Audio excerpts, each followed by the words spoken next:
लगेपछि यो माथिको ढक्कन त हजुरले छोपेको त उसको ढक्कनले खोले यो हटाउनु त्यो काटीहरु खोले हो यो जाली हैन सुरेश सर एकचोटी सुरुबाट भन्नु न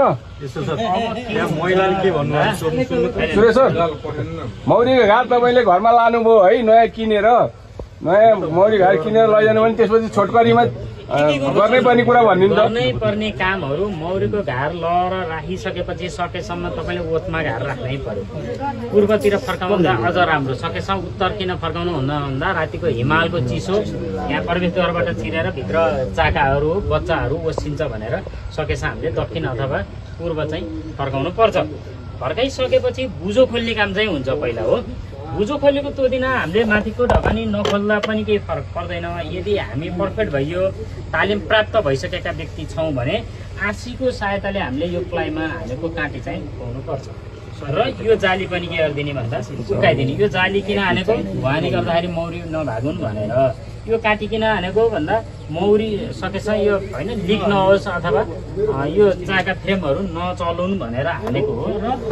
यसलाई झिकिसकेपछि तपाईँको मौरीको अवस्था के छ चाका भाँचेको छ कि छैन के छ अवस्था हेरेर चिनी पानी दिनुपर्ने सिजन हो भने यो गुड चाहिँ यहाँका खाली यो चाकाकै हालेर दुईवटा खाली फ्रेम झिकेर तपाईँले यो चिनी पानी दिने भएको राखेर परालका तान्द्रा अथवा सुकेका काठका टुक्रा राखेर हरे राति चाहिँ चिनी पानी दिएर ढक्कन लाउनु भयो भने भोलिपल्टबाट बिहान मौरीले गर्नुपर्ने काम कर्तव्य अधिकार सबै आफैले प्रयोग गर्छ भोलिपल्ट बिहान कुट बोक्न थाल्छ र तपाईँको घार बस्यो भन्ने कुरो 99% सक्सेस हुन्छ यो चाहिँ राति नै झिक्नु पर्यो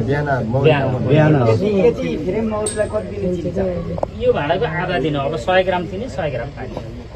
है अलि भोरी छ भने 200 ग्राम चिनी 200 ग्राम है अनि एउटा के सर है